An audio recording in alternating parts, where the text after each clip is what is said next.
अस्सलामुअलैकुम। उम्मीद है सारे भाई खैरियत से होंगे। मैं हूं मोहम्मद जकीर और आप देख रहे हैं घाटी इलेक्ट्रॉनिक्स।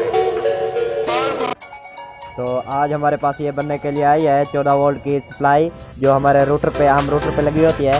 ये 14 वोल्ट और 12-13 एम्पीयर की मोटर है, सप्लाई है। तो यहाँ पे आप देख सकते हैं, यहाँ पे ये हमारे 14 वोल्ट और ये 80 वाट की सप्लाई है। यहाँ पे हमारे ये 12 वोल्ट लिखा हुआ है, लेकिन यहाँ पे इसका करंट बढ़ाया जाता है। यहाँ पे ये 2.6 एम्पायर की है, यानी कि इसके एम्पायर भी बढ़ाए जाते हैं और वोल्ट भी बढ़ाए जाते हैं। ये हमारे 12 वोल्ट के है। तो आज हम इसके 14 वोल्ट निकले हुए थे, तो ये रूटर पे चल रही थी, लेकिन अब ये ख़राब हो चुकी है। तो कस्टमर का कहना है कि ये चल रही थी और ये धमाका दे गई है। तो हम इसे खोल के देखते हैं। यहाँ पे इसके ये 4 पेच लगे हुए हैं नीचे, यहाँ पे ये 4 पेच लगे हुए हैं। तो हम इसके ये 4 पेच खोल लेने हैं। 4 पेच खोलने के बाद इसके अंदर देखते हैं कि इसमें क्या फॉल्ट आ रहा है। तो मैं इसके ये पेच पे एक लगा हुआ है, तो मैं यहाँ पे इसका पेच खोल लेता हूँ। बाज़ औक़ात ये बगैर पेचों के भी आती है, जहाँ पे पेच नहीं लगा हुआ होता। तो हमने इसका ये एक नट खोल लिया है। नट खोलने के बाद हम इसके अंदर देखते हैं। तो मैंने इसे निकाल लेना है। तो यहाँ पे आप देख सकते हैं, यहाँ पे ये मैजिक लगी हुई है और यहाँ से हमारे AC वोल्टेज से दिए जाते हैं। तो यहाँ से हमारे DC आते हैं। तो मैं इसे भी बाहर निकाल लेता हूँ।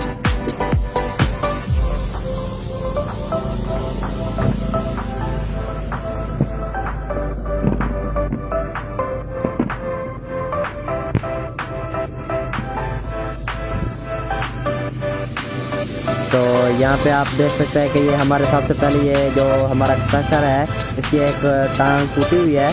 यहाँ से आप देख सकते हैं, इसकी ये अंदर से ही टांग टूटी हुई है, अंदर से ही। तो इसका ये कंप्रेसर भी आगे की तरफ से फटा हुआ है।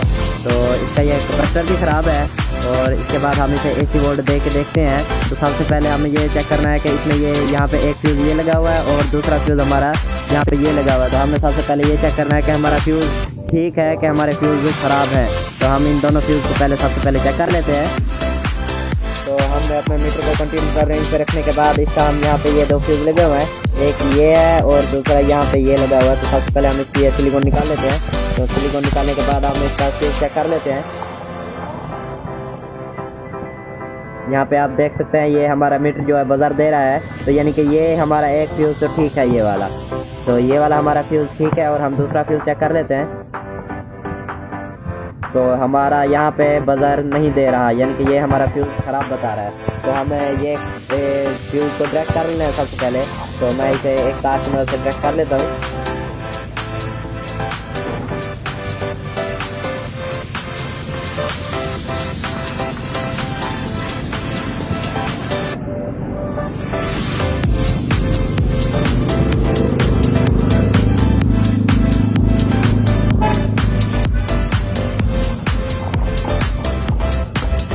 तो मैंने इसका ये फ्यूज़ जो था वो डायरेक्ट कर लिया और हमारा जो एक फ्यूज़ था वो बिल्कुल ही ठीक बता रहा था।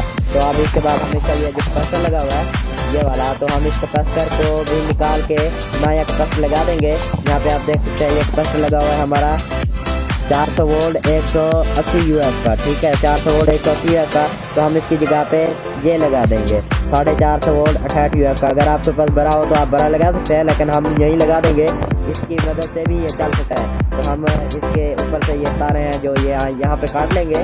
तो काटने के बाद हम अपना कैपेसिटर नया लगा देंगे। तो सबसे पहले मैं इसका ये तारे काट लेता हूँ। तो आप देख सकते हैं, हमारी जो माइनस वाली साइड है, कैपेसिटर की माइनस वाली साइड वो इस साइड पे है। तो मैं इसे बाहर निकाला। तो यहाँ पे आप देख सकते हैं, ये माइनस वाली साइड हमारी इस साइड पे है और यहाँ पे नीचे भी हमारा लिखा हुआ है माइनस पॉइंट यहाँ पे, और ये हमारी प्लस साइड है। तो हम अपने कैपेसिटर को यहाँ पे लगा देते हैं, ये वाला कैपेसिटर को। तो हमने ध्यान रखना है कि यहाँ पे तारें उल्टी नहीं लगा देनी। तो मैं इसे लगा लेता हूँ।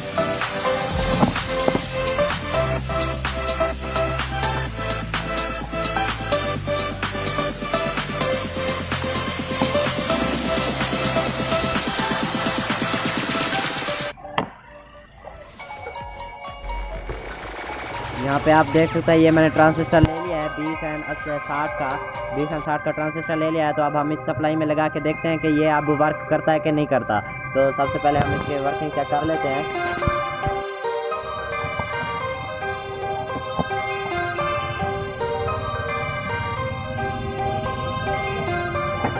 तो मैंने अपना कैपेसिटर लगा दिया। यहाँ पे आप देख सकते हैं मैंने इसके दोनों तारें ही लगा दी, माइनस पे माइनस और प्लस पे प्लस।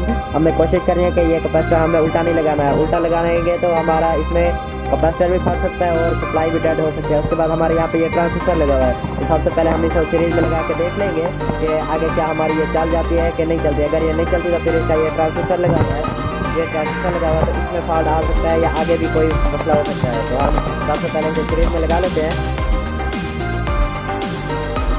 तो मैं इसे 220 दे रहा हूँ सीरीज में।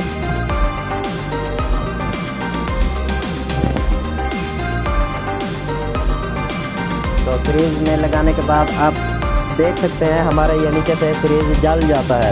जैसे ही हम इसका चून लगाते हैं तो हमारा यहाँ पे इसका सीरीज जल जाता है। तो हमारा यानी कि इसमें आगे कोई फॉल्ट आ रहा है तो हमारा यहाँ पे कैपेसिटर बाजू का चार्ज भी हो जाता है और चार्ज नहीं भी होता। तो हमने इसे भी चेक कर लेना है। तो यहाँ पे ये हमारा चार्ज नहीं है, तो हम अब इसका ये ट्रांजिस्टर लगा हुआ है तो इसे निकाल के चेक कर लेंगे। हमारे यहाँ पे एक ट्रांजिस्टर लगा हुआ है और यहाँ पे ये 2 डायोड लगे हुए हैं।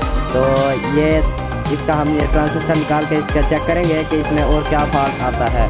तो सबसे पहले मैं इसका ये ट्रांजिस्टर निकाल लेता हूँ। यहाँ पे मैं इसका ये ट्रांजिस्टर निकाल लेता हूँ।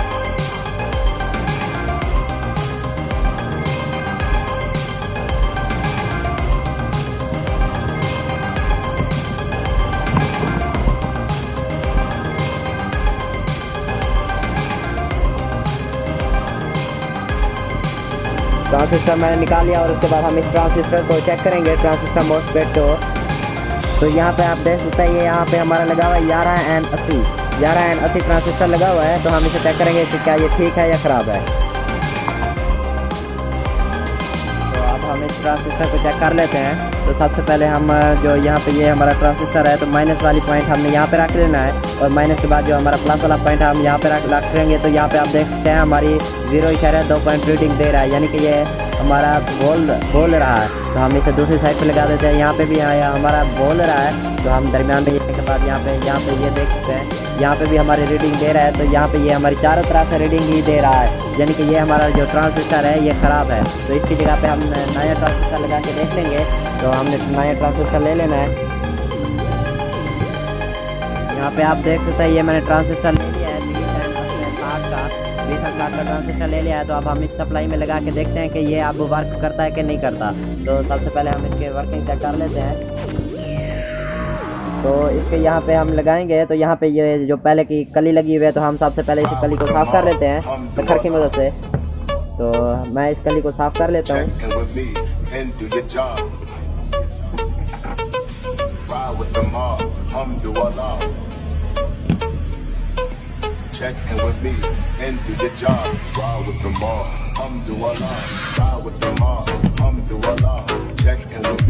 हमें इसे दूसरी तरफ से भी साफ कर लेना है क्योंकि हमारे नीचे से भी इसके करंट आते हैं।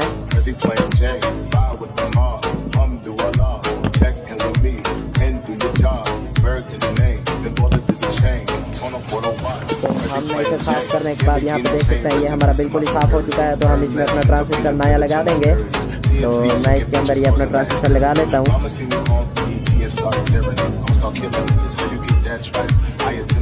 और हम इसे फिर से नीचे से टांके कर लेंगे।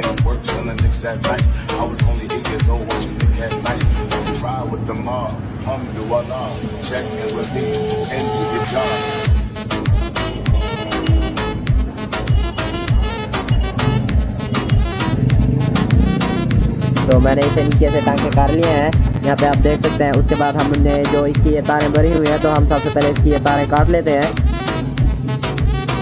तो अब तारें काटने के बाद हम इसे फिर से सीरीज में लगा के चेक करेंगे। हमने नीचे से बिल्कुल ही साफ कर लेना है। तो हम फिर अब इसे चला के चेक करते हैं। तो इसकी जो फैन की तारें थी तो ये यहाँ से खोलने की वजह से टूट गई हैं। तो हम ये इसकी तारें बाद में लगाएंगे। सबसे पहले इसे हम इसे चेक करेंगे। तो हम इसको यहाँ से AC करंट दे के यहाँ पे हम DC करंट चेक करते हैं कि क्या हमारा यहाँ पे करंट देता है कि नहीं देता। यहाँ पे हमारे DC वोल्ट आएंगे। यहाँ पे जो हमारे ये 3 कैपेसिटर लगे हुए हैं यहाँ पे हमारे DC वोल्ट आएंगे 14 वोल्ट। तो मैं इसे सीरीज में लगाने के बाद देखता हूँ कि इसमें क्या वोल्ट आते हैं कि नहीं आते। तो हमारे यहाँ पे वोल्ट आने चाहिए। तो मैं अभी इसे चेक कर लेता हूँ। तो मैंने इसे सीरीज में लगा दिया। तो अब तो अब आप देख सकते हैं मैंने सप्लाई का शू लगाया और हमने एक मोटर ले लिया है। तो हम इसे लगा के चेक करेंगे कि क्या अब ये चलती है कि नहीं चलती। तो मैं इसे सबसे पहले लगा देता हूँ। मोटर को कनेक्शन लगाने के बाद हम देखेंगे कि अब इसमें क्या फॉल्ट आता है। तो वैसे तो ये वोल्ट तो दे रही है, अब हम इसे मोटर भी चला के चेक कर लेते हैं। तो मैं इसके ये जो तारे हैं हम सीधा सीधा इसको कैपेसिटर से लगाएंगे।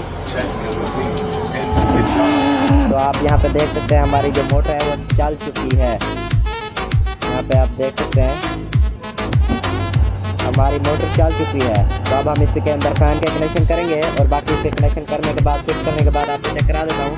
तो मैं सबसे पहले इसका शू निकाल लेता हूँ। तो शू निकालने के बाद मैं इसका अब इसका जो कैपेसिटर है वो चार्ज हो गया होगा, तो मैं इसे डिस्चार्ज कर लेता हूँ। चार्ज करने के लिए मैंने आपको पहले भी बताया था, हमने इस किस्म का 100 वाट का या 200 वाट का कोई बल्ब लेना है, या कोई भी LED हो जो हमारे लोड की वजह से करंट खारिज कर सके। तो यहाँ पे हमारे ये कैपेसिटर के कनेक्शन लगे हुए हैं। तो सबसे पहले मैं इसे डिस्चार्ज कर लेता हूँ। तो हमारा ये डिस्चार्ज हो चुका है। डिस्चार्ज करने के बाद हम इसके अब फैन के कनेक्शन करते हैं और आगे चलते हैं, इसे फिट करते हैं। तो अब मैं यहाँ पे इसके फैन के कनेक्शन देख लेता हूँ। तो हमारा ये जो ब्लू वाली तार है ये माइनस है और पीले वाली तार जो है वो प्लस है। तो मैं इसके कनेक्शन लगाने के बाद हम इसके जो कनेक्शन है वो सीधा सीधा कैपेसिटर पे ही लगा देंगे यहाँ पे। तो हमारा ये फ़ैन भी चल जाएगा, फ़ैन के साथ यहाँ पे एक लाइट लगी हुई है ये भी चल जाएगी। तो अब आप देख सकते हैं मैंने इस सप्लाई को फिट कर लिया है। फिट करने के बाद हम इसे आप चलाते हैं। तो मैं इसे सबसे पहले सीरीज में लगा लेता हूँ। सीरीज में लगाने के बाद यहाँ पे आप देख सकते हैं ये हमारी चल चुकी है। तो यहाँ पे चलने के बाद हम इसे आगे हम इसका मोटर लगा लेते हैं। क्या ये हमारी मोटर भी चलाती है या नहीं। तो आप हम इसे अपने मोटर कनेक्शन लगा लेते हैं।